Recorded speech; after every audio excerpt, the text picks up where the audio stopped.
Wednesday. I hope you're having a wonderful Wednesday. It is September the 29th, and we are live with Celebrating Black Literacy. Yes, all of our amazing Black authors. We are celebrating Black literacy. Celebrating Black literacy. Think about that. You know, there was a time that Blacks weren't able to write and read or weren't permitted to, you know, and look at how far we've come. Yes. Yes. Welcome, welcome. If this is your first time tuning in to Celebrating Black Literacy, I am your host, Myneesha King. It is a pleasure. It is an honor for you to be here. And I'm excited about our beautiful authors this evening. I get the privilege to interview them and share them with you, our audience, their lives, their journeys, their stories. It's just such a wonderful opportunity. So again, if this is your first time, welcome. We are the King's Press LLC. It is a publishing house here in the Charlotte, North Carolina area. We are family owned. We promote platforms for authors. We like to say that, you know, we help promote authors, excuse me, that have appeared to be the unsung heroes. They are unsung heroes. You know, some would say invisible, even voiceless, but we have something to say. We have something to offer. We have something to give. And so that's why I like Wednesday nights, to be able to share with you the gifts that are on the inside of us, amazing Black authors. So if this is your first time, welcome again. I hope that if you return, you already know what time it is. Let's go ahead and share this video. We appreciate you supporting. We appreciate you tuning in, and however you can get alongside these authors, help spread their message, help support them by purchasing their books for sure. You know, follow them on their social media platforms. You will get all of that information tonight. But at this moment, let's just go ahead and share the video. That's what I'm asking. Thank you so very much. Let's see. All right. So without further ado, again, I'm so happy. I'm so happy. I am your host, Myneesha King with the King's Press LLC. If you are an author or aspiring author and you would love to get some support or learn more about what we do at the King's Press, you can look us up on our website, www.kingspresspublishing.com. You can follow me on Facebook at Myneesha King, or our business pages are at the King's Press LLC. That's on Facebook and Instagram. So let's go ahead and bring these amazing authors in tonight. I'm so excited, and I hope that you are. Please make sure that you are engaging, engaged. That's important. So let's go ahead and bring these authors in tonight. I'm so excited. I don't know how that happened again. Hi, ladies. Hello. Hi. How are you? How are you? Good. Good to see you again. Thank you for your patience. I'm trying to make sure we won't have that feedback because I heard something in the background. But thank you for being here tonight. I appreciate the both of you. As I said before, I would like you at this time to introduce yourselves to the audience. Okay, well, I'll go ahead and go first. Thank you for having this platform and for inviting me to be on it. So first of all, my name is Ashley Jackson, and I'm from the Buckeye State, Ohio. And I am a wife, caregiver to my husband, author, and event planner. So I love to celebrate life and love. You just never know how much time you have here on earth. So I like to spend it in celebration mode as much as I possibly can. And I've been through a lot in my life that has led me to that point, which I'll get into a little bit more later. But for the caregiver side, I am a caregiver to my husband for the past 4 years. And that has led me to my business and writing a book about the last, basically the culmination of the last 10 years of my life. So I love to travel, eat my way around the world. Haven't been able to do that as much this year or this past couple of years, really. But that is some of my biggest passions alongside of with music as well. So that's just a little bit about me. Awesome. What type of events do you plan, Ashley? Yeah, so I plan events for the terminally and chronically ill and their loved ones. So I can plan something. Mainly, I've been getting weddings, which is great. I love love. So I can plan weddings basically on a very short timeline if need be. I do help anyone and everyone that comes my way, but my heart is for the terminally and chronically ill. Because I was in that situation as well with my husband. Wow, that's great. That's really interesting. Thank you so much. I appreciate it. And thanks again for being here. We're going to allow our other author to introduce herself, please. So first of all, thank you for having me on the show. It is truly a pleasure to be on Celebrating Black Literacy. So I am S.N.M Jones. I am from Milwaukee, Wisconsin, but I currently reside in Virginia with my husband and my dog Freedom. My son is away at Norfolk State University, HBCU. So I'm really excited about that. I've actually been writing since I was in 3rd grade, and however, of course, it wasn't published. Started writing poems initially, wrote a short story, then switched to writing poems, and then realized that my true passion was writing novels. So I'm super excited just because I start off with my favorite genre, which is horror. Yes, I love horror. I know there's a lot of people who get a little antsy around horror. I'm that person who apparently have inappropriate reactions in horror movies. So when everyone else is like, and I'm like, oh, I'm the person laughing. So that's me in the background. You hear somebody laughing in a horror movie right after you jump, that's probably me. Inappropriate reactions, supposedly, it kind of freaks my husband out. So I love the season that's coming up because all of my favorite movies are coming back around. Jason, Friday the 13th, of course, and Michael Myers series, although they played that out. But okay, before I go off on a movie kick, I also like actions, Marvel fan, Comic-Con. So don't get it twisted. Just because I like horror, I still like adventure and action too. With that being said, I recently wrote my first nonfiction, so I'm excited to talk about that tonight as well. And for the most part, that's who I am, prior military service. Recently just got out the reserves. Yay. I know you're glad. I am. I was off active duty for a long time and just recently got off the reserves. And I actually thought I was out like a year ago until they sent me notice say, hey, you're still in the reserves. And I was like, oh no, but it's okay. Anyways, with that being said, so happy right now just to be a published author. So. Wow, congratulations to you both. You both are doing amazing things. And I know that, you know, the people that have been able to read your work and even be in your presence has been, you know, touched by you.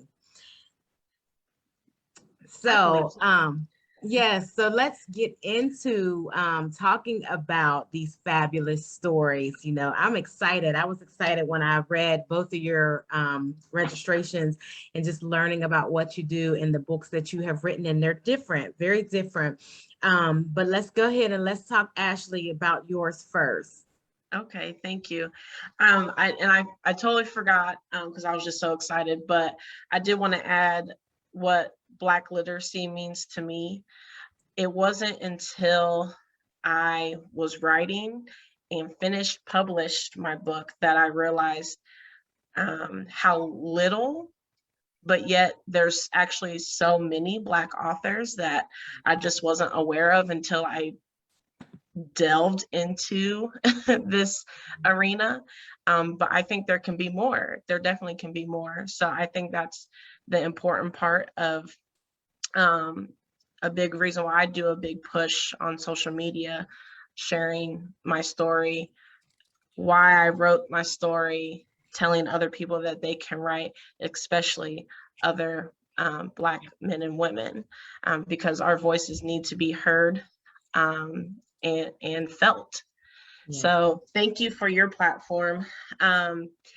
My book is a memoir of the last 10 years of my life. It's called Lost Travel Found. I have it here. And it is about my grief journey alongside my caregiving journey, and then how I turned what I call my mess into a bless situation. And I was able to rise out of the ashes and become a phoenix with my platform that I use alongside my event planning business to help my fellow caregiver and anyone that's on a grief journey. So my writing process was therapeutic. It's kind of interesting because I knew I had a story to tell. I just didn't know where to start. And I started writing back in May of 2020. And 2 weeks into my writing process, I put it up. I put my notebook up. I was like, you know what? No one actually is going to actually want to read this. No one wants to hear my boohoo, sad sob story. You know, no one wants to hear this or see this. And it wasn't until I met a fellow caregiver on Facebook, and I think you had an interview with her last week, Miriam. Yes. How ironic is that? Yeah. And she had, and this was like August of 2020, she told me that she was writing about her caregiving journey. And had I ever thought about writing about mine? And I said, well, yeah, I actually started 3 months ago, but I stopped 2 weeks in.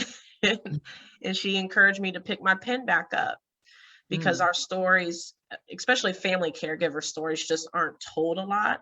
We usually hide behind a curtain because we need to be seen as strong. We can't be seen as weak. We don't cry.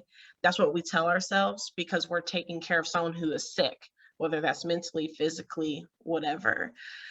So I was like, yeah, you're right. Because when my husband, he was my fiance at the time, was diagnosed with a rare cancer, I was 31 and I didn't know how to navigate all the things. They threw so much at us during that meeting when he was diagnosed. And I'm like, well, we had just gotten engaged. So we had to change gears from planning an engagement party to planning when am I going to work versus when am I supposed to drive you to your treatments? Because the hospital he had to go to was an hour and a half one way. So overnight, I became the sole provider, the cook, the cleaner, the chauffeur, the everything, and still planning our wedding because he didn't want to postpone it because it was his big motivator to do the treatment. And what he was diagnosed with was a rare nasal cavity cancer. The tumor started there and it was in the 4th stage by the time it was diagnosed. So the only thing I knew about 4th stage of cancer was you're basically knocking on death's door. And he had just proposed to me 2.5 months earlier. So both of us were shook, really. I was 31, he was 37.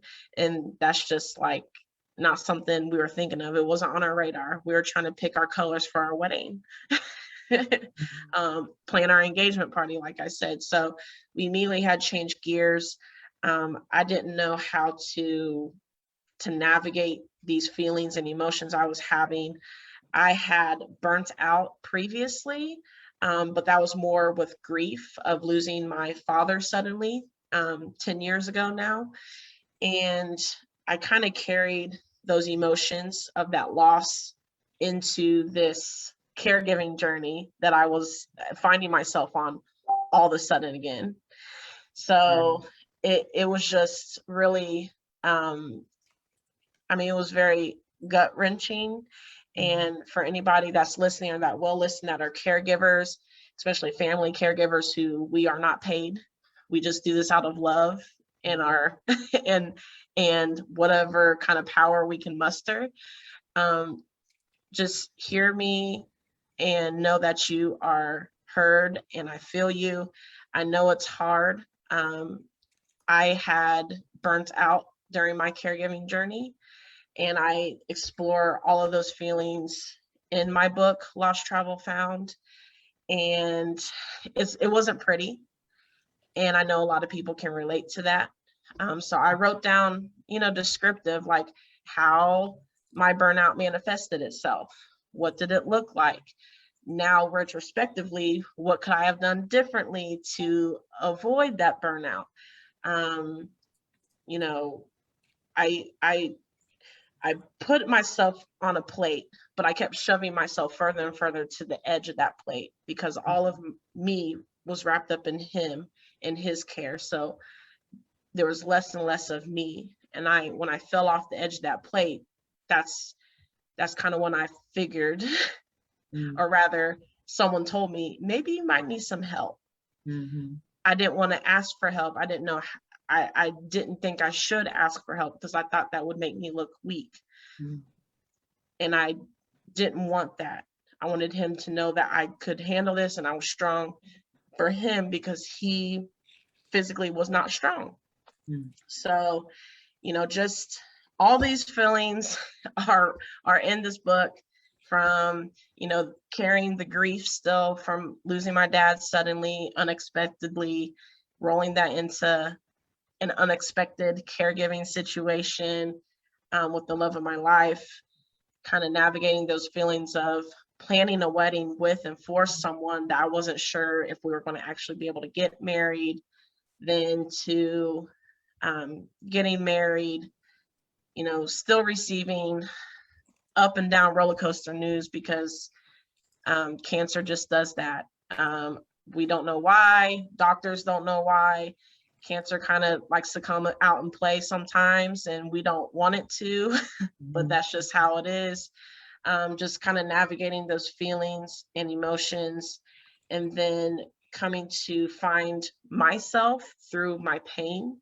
A lot of us find our purpose within our pain, and I didn't ask for it this way, but that's the cards that I was dealt. And I'm just so happy that I'm able to use my personal pain point into being a blessing to others. So that's basically, I describe all of that in my book. So I was lost after losing my father. I traveled, metaphorically and literally. And then I was able to find my purpose and how I'm using that today to help my fellow caregiver and people on a grief and healing journey and beyond. Wow. That's wow, that's a moving story. And I could not imagine experiencing that, let alone, so young. So I'm sure, just looking at you today, like you said, you've been able to find blessings in it, and now you're being a blessing to other people. And that's just, that's so amazing. And thank you for that. I know we're going to talk more about your journey and your story and things. So thank you. We're going to now move into S.N.M. If you would share with us in your books or a book. So first, I like to just state that is an amazing story, and interesting enough, it ties into my first book, which is actually my latest book, Black Women Need Love Too.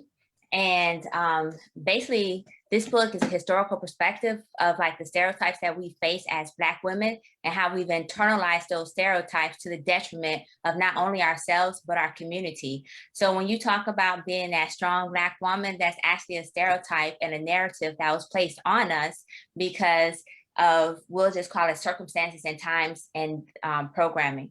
So the first thing I wanted to mention also, when we speak about Black literacy, this is a prime example why I also think Black literacy is important to our community, is because we need to have our own stories, we need to share our own narratives, and we need to shape that ourselves, because otherwise we end up internalizing and taking on other people's narratives, other people's stories about us, and we let other people tell us who we are, what we can become, and so forth. So I think that is, I'm glad to see you're here. First of all, I had to ask this question though. Did you get married? Did you make it to the altar? Okay. Yes, we did. Okay, Yes, we did. congratulations. I'm glad that you guys both survived this and that you made it to the altar. So congratulations, kudos to you. Thank you. One of the stereotypes, like I said, was that strong, independent Black woman as well. And so since we talked about that, I'm just going to just briefly mention a couple things in this book. So the angry Black woman, the bitter Black woman, the strong, independent Black woman, let's talk about that piece. A lot of times, because we're so strong, we have a tendency to neglect everybody else. Neglect ourselves, not everybody else. We have a tendency to neglect ourselves because we're so busy focusing on everybody else. But more importantly, because we want to be strong, we're more likely to hide when we're in pain. We're more likely to hide when we are like, so for example, I know I was a victim of this, or I used to do this. I'll cry in the shower because I don't want anybody to know that I'm crying. Right? Or I find myself crying on the road because I was depressed, but I didn't know I was depressed. And all of a sudden I'm like, oh God, I'm crying. But it was like, why is my face wet? And it's because there's tears coming down my eyes, right? And so, but because I'm strong, I don't want to show people this. I don't want people to know that I can be vulnerable, most importantly, especially those around me. And I had to think about it. I was like, where did this come from? Why do we have this narrative that we have to be strong? And what I realized, because we're so busy being strong, we neglect our own health. And it's not just our mental health, but our physical health. In the process of being so strong, we end up internalizing, and then it manifests itself physically. So you find yourself being sick more often, and you can't afford to be sick because you're a strong Black independent woman, right? Or you got stuff to take care of. You can't afford to be sick, but we end up being sick because we neglect ourselves. We neglect our health. We don't go to the doctors as much because all of a sudden, like, oh, I don't have time to go to the doctor because I got this, and this to do. And so a part of the book, in addition to talking about the stereotypes pertaining to the Black woman, I actually talk about some self-care. And so first, the origins from the stereotypes, how we can adjust to those stereotypes and take the narrative back, and then some self-care for the Black woman as well, because I know for myself, once I realized that I was suffering from depression and all this other stuff, right, I actually sought mental health counselor, and that's really taboo in our community. Like, oh, you crazy, you cray, girl, you cray, why are you acting cray, you know? And then all of a sudden you get the little whispers like, oh, she had to go see a psychiatrist, right? Or she had to go see a psychologist, and you don't want that stigma attached to you. And one of the first things that I learned in counseling was that sometimes you just need to cry and you need to let it out. And it doesn't matter who's there, but I also learned that I need to take care of myself because I was so busy being strong because I didn't want anybody else seeing it. It turns out they were seeing it anyways because it manifested itself in different ways. And it may manifest as your mood, it may manifest in your eating habits, but it manifests itself in some form of physical way that even though you're being strong, they don't, and you think you're being strong. And believe me, you were being strong. But while you're being strong, you was mentally breaking yourself down and ultimately physically breaking yourself down. So another topics that I like to talk about in the book is, because once again, it's about how we internalize stereotypes. It's the lazy Black man, the Black man that's not the fatherless, right? How they portray Black men as being not good fathers or absentee fathers. Those are actually all stereotypes as well. But where do we get these from? How do we continue to take these in and treat them as if they're truth, right? Or all Black men are dogs, right? Or players. So I'll admit, when I was growing up, the first thing I had in my mind was that, oh, Black men, yeah. they're gonna be players, they're gonna be hoes, right? We're gonna put the term hoes. And because that's what I was taught, right?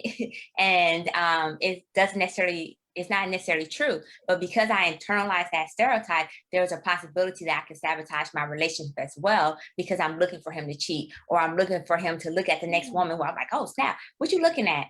But fortunately, because I'm an artist, I actually appreciate beauty myself. And so he can look at other women, which actually concerned him for some reason. I don't know why, but anyways, it concerned them. And I'm like, no, I draw people. I like drawing portraits. And so I see beauty in a lot of things, right? And so, but anyways, with that being said, because I don't want to take up too much time on that, I also have my original books, which is my horror series, because I told you I started off writing horror, and that included horror poems. But with that being said, so I have Whispers in the Dark, Descent into Madness, as well as, well, that's Whispers in the Dark, the first part, and then Whispers in the Dark, Descent into Madness. So what's really cool is my friend, she designed the first cover for me. She's a graphic artist. Love her to death, Camille, grew up with her. But anyways, with that being said, so that's more or less a thriller series that features a serial killer. The serial killer, of course, do what he does best, which is kill. I try to be realistic. This is what makes me a little bit different when I write. Even in the nonfiction, Black Women Need Love Too, I try to put myself in the book because I want you in the book too, right? Mm-hmm. So I don't want you just like, oh my God, dead pages, dead pages, dead pages, and keep turning. But I want you to experience exactly what my character's experiencing. So in Black Women Need Love Too, I wanted like a conversation like we're having now. And so that it's easier to digest what I'm saying, because a lot of this has some hard truths. Some of it I didn't even want to admit, right? I didn't want to admit that my communication was, okay, so I didn't want to admit that my communication, that I had problems with. My husband stopped at the room, was like, hey, babes, pay attention to what you're doing. I'm like, I am paying attention. What are you talking about? You distracted me. But sorry, I had a moment there. So, so with that being said, because I was internalizing something, my communication process with my husband was not the way it could have been or should have been, because of some internalization I had of stereotypes. And likewise, vice versa, right? It's not just on us, it's also on them as well. So I also give some tips and tips pertaining to relationships as well, like do's and don'ts. But back to the serial killer, like I said, the serial killer does what a serial killer do. I try to make it as graphic as possible. And when I say graphic, I mean that you are right there. If there's a scene where he's cutting the throat, you're like, oh my God, is that my throat? Like, hold on a second, I know. But it's because I want you to experience, or at the minimum, I want to feel like when you're in the movies, you feel like you're in the movies, right? And so that's how I like to write my books, like you're actually experiencing it in a movie, right? So you're like, oh, snap. And yeah, I do want you to hear somebody coming up the stairs, even though there's no one coming up the stairs. So the house noises that freak you out.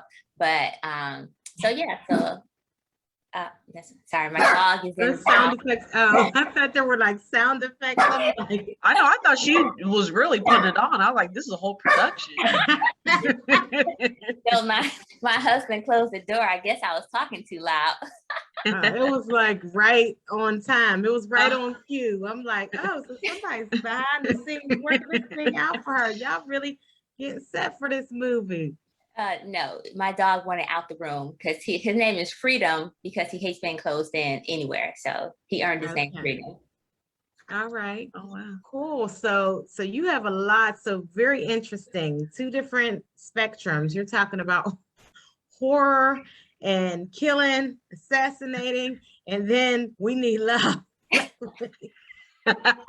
So, I know, very right? Interesting. And here you are in the middle, and I'm trying to figure out, I'm like, okay, when you do that Black Women Need Love Too movie, I would like to play a role in that, but I will stay away from the whispers in the dark and things of that nature, because I'm like Ashley, I'm afraid of horrors and things like that. Very, very weak when it comes to that. But yeah, so very interesting, both of you, the work that you're doing. And there's definitely a common theme here when we're talking about being strong, holding all things together for appearance, and then also just for the sake of love and for the sake of other people. So I wanted to ask Ashley, one, how did you know when you got on the other side of that, where you said, there was a lot of, you were carrying in the the grief from the loss of your dad. And then also you had to go into struggling and caring for your husband, who was ill. At what point and how did you get to that other side where you were like, okay, now I'm still taking care of me. I have maybe a sense of calm or peace or happiness, whatever that looks like for you. Can you talk a little bit about that? Yeah, absolutely. So for me, when he was deemed cancer-free in March 2020, which, yay, that's what we Yeah. wanted. We have been praying and hoping for. Um, like within a month, I was like, what am I supposed to do now? Because my whole purpose and self was tied up in his caregiving. And now that I wasn't having to beat the highway every day, Monday through Friday, and take him to surgeries, take him to wherever he needed to be, I just felt like empty because I Mm, didn't even take care of myself. mm, So that's when, and I was a part of a group that's ran by my Shiro. She, uh, you know, has this group for purpose-driven women. She is a strong Black woman, and I reached out to her, and she is a business mindset coach. So I reached out to her saying like, hey, I've been in your group for like 2 years now, like a fly on the wall, but I think I'm ready to like invest in me. I have given so much of me to my husband and his care. I need guidance on what I don't even know what Ashley wants. I don't know who Ashley is outside of caregiving. So that was like my moment where I felt like I was kind of drowning, not necessarily in caregiving, but just like mhm, now that I'm not having to like be so focused intensely on his care, I didn't know what I was supposed to do. mhm. And I think a lot of women end Yeah. up like that. I mean, Mhm, whether you're a caregiver or not, I just think that's mhm. women in general. We give Yeah, so especially much of us. yeah. I mean, that can happen with your kids. You've been caring for your kids all their lives and now they're gone. And who am I? Yeah. There's so many relationships that I can see that happening with.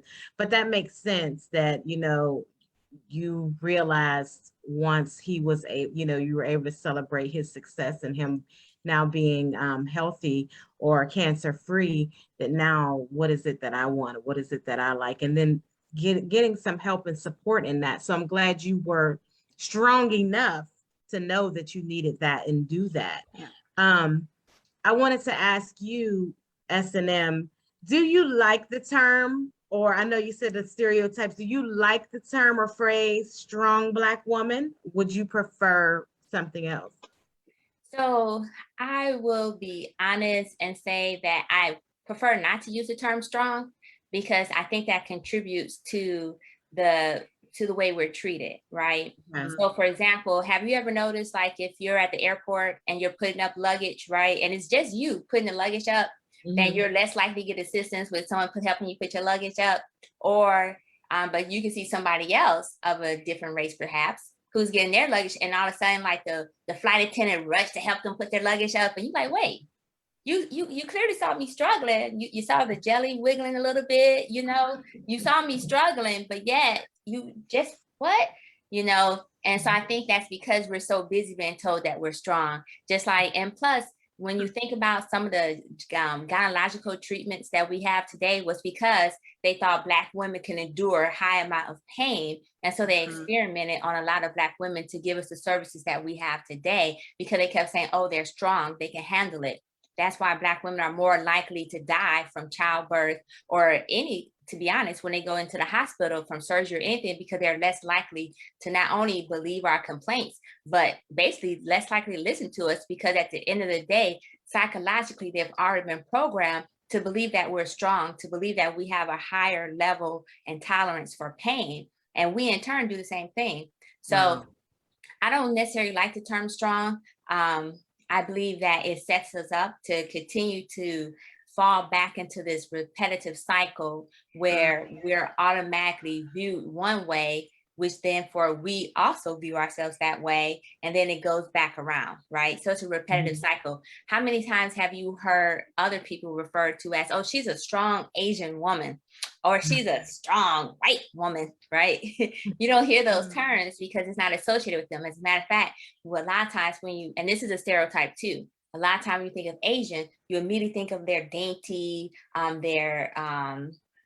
well, we won't go into some of the other stereotypes, but we'll just say that in their a lot of their movies and so forth portray them that way if they're not portrayed in another stereotype, which is a kung fu expert, right? But even those women always need a guy to come to rescue them as well in some cases, right? And so I personally prefer not to use the term strong, simply because we can be efficient and not necessarily, you know, use the term strong, because it has lots of connotations and is rooted in a original stereotype. I think it was the sapphire stereotype, which was why back in the day, way back in the day, the slave masters didn't care that they worked us from sun up to sundown, and then we had to take care of the children, and then we had to do this. That's where the superwoman construct come from, is because we've always been that strong woman. Interesting.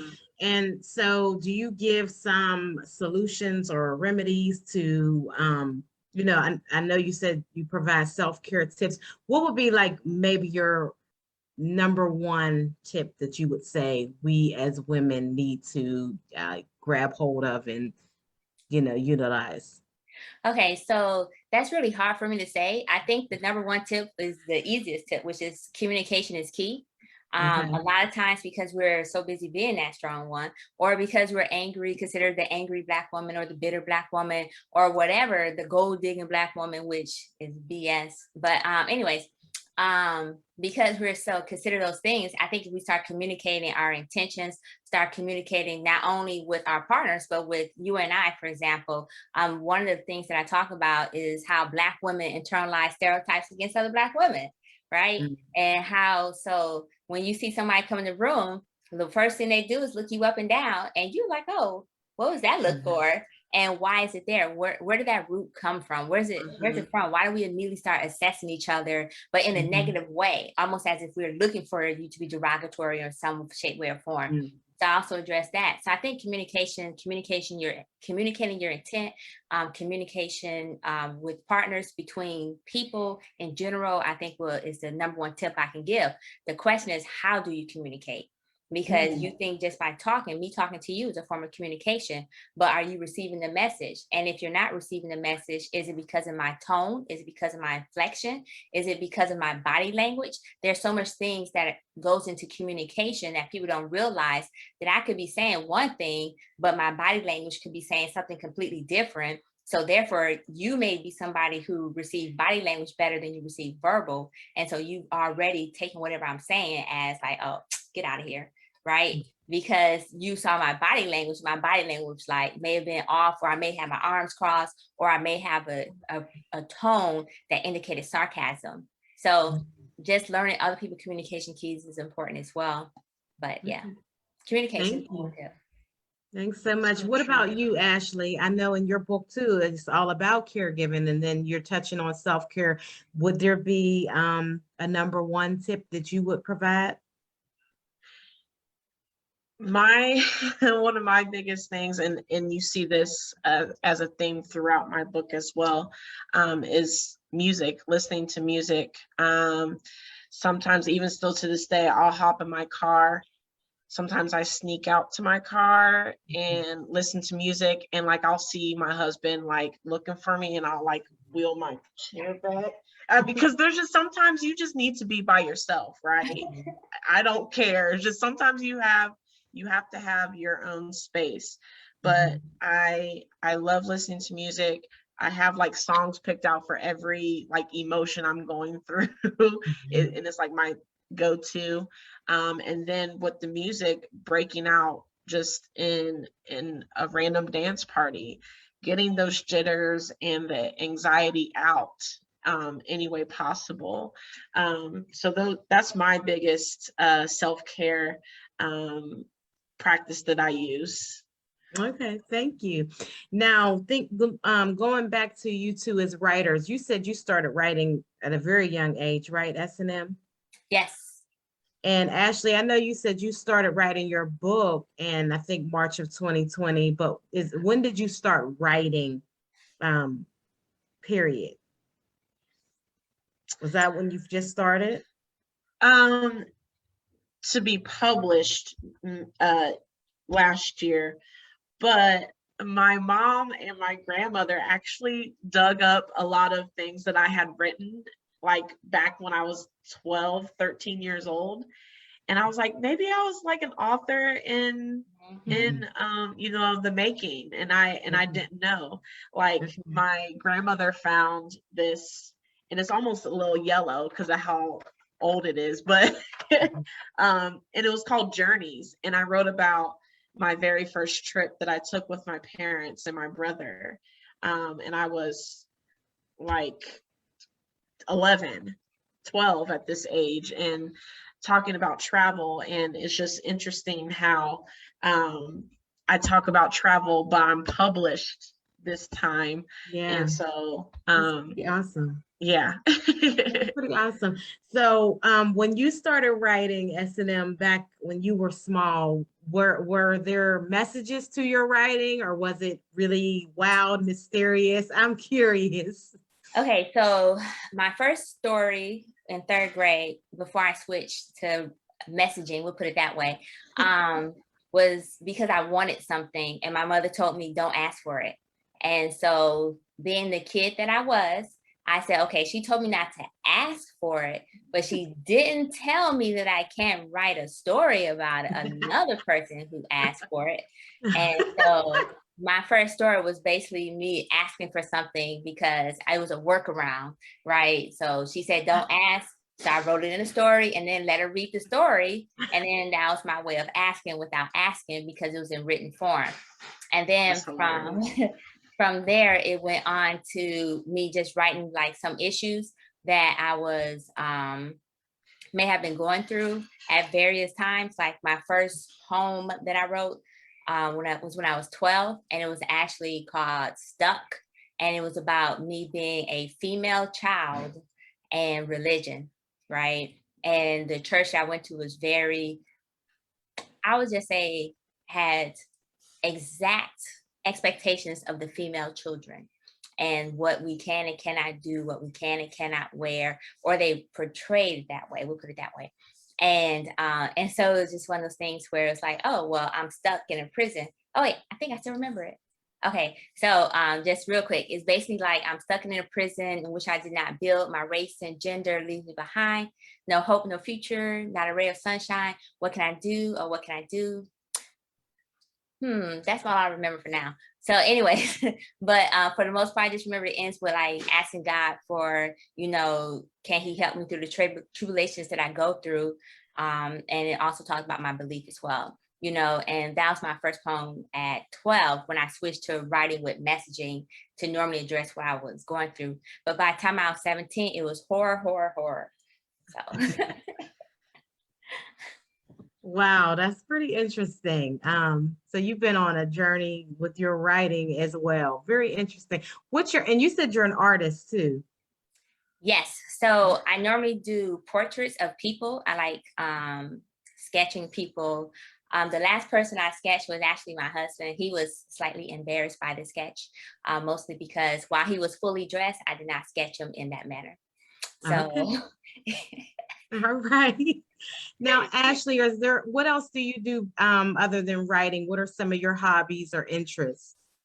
Yeah, so travel is a big one for me. I've missed it so much. Wow, it's been tough. I've been to over 50 countries. Wow. And I think I'm at 36 states. So my husband really wants to go to, his bucket list is go to all 50 states. So we've been able to work since I can't travel as much internationally. Past couple years, we've been tackling the states so that he can see each state, and just eating at new places when we can. and I love to read.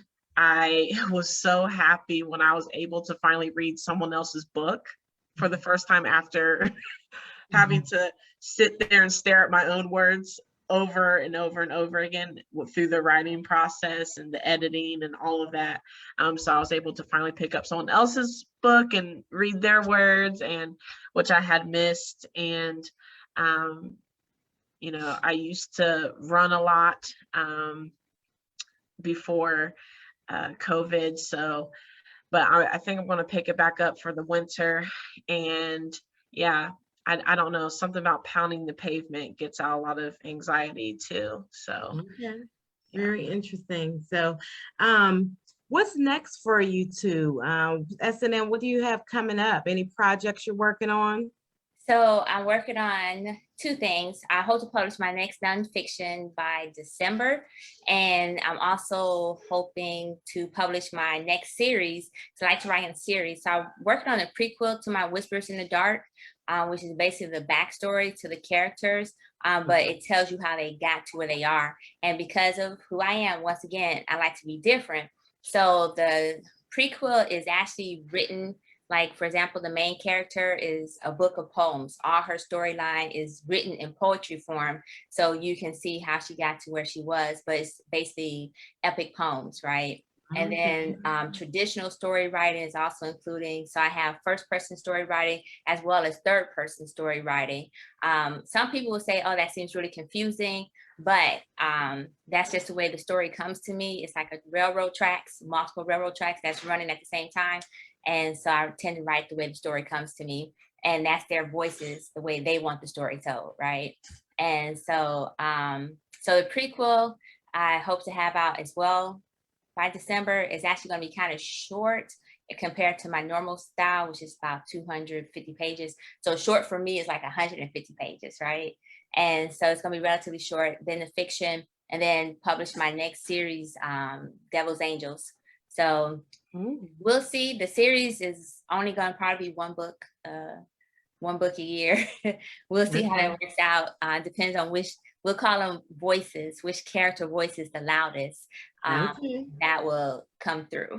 So you have your work cut out for you. Now, how can people purchase your books and connect with you, S&M? So you can visit my website, www.snmjonesbooks.com, and actually has the links to where all my books are located. If you are an Amazon fan, of course, I'm on Amazon. I'm also in Barnes & Nobles, BAM, and all your major retailers. And then as far as contact, I tend to be pretty sociable. So you can reach out to me. I will respond via email. So, or if you reach out via any of the social medias, like I'm on at S&M, S&M Jones writes on Instagram, at S&M Jones on Twitter, and at S&M Jones on Facebook as well. So I will respond. Thank you. And if you'll put those in the chat on Facebook as well, that'll be helpful. Now, Ashley, what's next for you? What projects are you working on? How can we connect and follow you and purchase your book? Like I was telling you, ladies, before we went live, I've had a couple people that have read my book Lost Travel Found asking when the second book was coming. I will be writing again. I'm just not sure when. And I think my mom, Mama J, will be joining me on the ride. And we also want to possibly launch a podcast soon, just talking about the different generational grief and how she has dealt with losing my father, her husband, and how I lost him, and how we had different paths on this journey of life. So those are things that I'm working on along with her. And also you can find me at www.timelessdreamevents.com, and that's where you can purchase a book if you want a signed copy. You can also find me on Amazon and Barnes & Noble, Target, online. And you can find me everywhere on social media, Timeless Dream Events, TikTok, Facebook, Instagram, LinkedIn, Clubhouse. I'm a little bit of everywhere, so. Cool, cool. And I won't charge you for this one, Ashley, but I also see a traveling book with all the travel you've been doing. A lot of people have wanted me to expand on the travel piece too. So Yeah. we'll see. So you don't have to give me a consultation fee or anything for that. But since you've been to so many countries and so many states, I definitely, and you know, you got the whole travel lost found. It's travel. I don't know how it's happening. Sorry. You're okay. Where is that coming from? Can y'all hear that? I can. I can hear it now. I was making sure it wasn't me. No, I don't know where No, that. that was me. That was me. I just realized I was following on Facebook as well. Oh, okay. Yeah, so that was me. Wait a I had minute. to mute one of them. Okay. But anyway, yes. So that'll be cool too. Any shout outs before we close out? Anybody you want to recognize this evening? So I do know there's another author who's watching it. I appreciate him coming on, Rodney, and his wife, Jean. They were my first, we'll say, part of my first testing of being an author a long time ago. So he's a children's author, has some great books. My favorite one is The Flatulent Pumpkin. Yes, it's weird. Hold on one moment. I think is your Facebook still on? I'm still hearing the feedback. Oh, you know what? It still was running in the background. Goodness Okay. gracious. All right, it's gone now. Thank you. Okay. I was like, wait a minute, is it on? So anyways, with that being said, check them out. And also just thank everyone else for tuning in. Please feel free to respond. I normally respond back to everything in the chat if you direct it to me. So anyways. All right, cool. Ashley, what about you? Yeah, I definitely just want to say thank you to my mom. You've been my rock. I know we've been each other's rocks the past 10 years. Thank you for being my lighthouse when I need you the most. Troy, my beloved, I love you. Thank you for being my why. I know we didn't ask for this path, but since we're on it, we'll journey it together. And just thank you to everybody that has bought my book, read it, reviewed it, liked, shared, all of that. A like and a share, a follow are free. Yes. And it's very appreciated. And just thank you. I can't share my appreciation enough. And to the people who will buy my book in the future, I hope you felt heard and seen as well. Thank you. Yes. Awesome. Thank you, ladies. What a wonderful evening. Powerful stories and journeys. And I wish you much success with everything that you're doing. And I look forward to just seeing what's happening next, staying connected. And if there's any way that we can be a support at the King's Press LLC, let us know as well. But thank you. Have a fabulous evening. Thank you. Welcome. Bye, everyone. Bye-bye. Good night. Awesome. So I hope that there was something tonight that you were able to, just grab hold of. Maybe something inspired you to say, I want to write my book. I've been waiting, I've been holding on, I have things to say.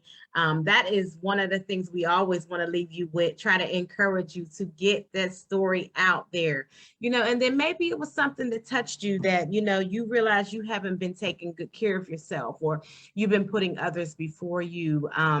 One of the things that both of the authors tonight stressed was the importance of self-care and knowing how to take care of those that you love, but not neglecting yourself. So if that's been you and you totally have been feeling empty, you've been feeling unsupported, you've been feeling some lack, find that space, find those things that you enjoy, find who you are, and be able to make sure that there's fulfillment in your life and there's still a sparkle, because you're not really good for anybody else, truly. if you're not giving good to yourself. So honor that, honor you, love you, and then you also can love others, okay? Have a fabulous evening. I hope to see you back with Celebrating Black Literacy. I hope you'll tune into Kids Talk Tuesdays on Tuesdays. It's the fourth Tuesday of every month, and Authors Chat will be coming up as well. But as I said, if there's anything we can help you with at the King's Press LLC, check us out at www.kingspresspublishing.com. Also, you can follow us and connect with us at the King's Press LLC on Facebook and Instagram. And then I'm Myneesha King, the host, and you're on my page, Myneesha King on Facebook. I love to connect with people. I love to share what you're doing. I love to hear what you're doing. So feel free to do that. Take care. Bye.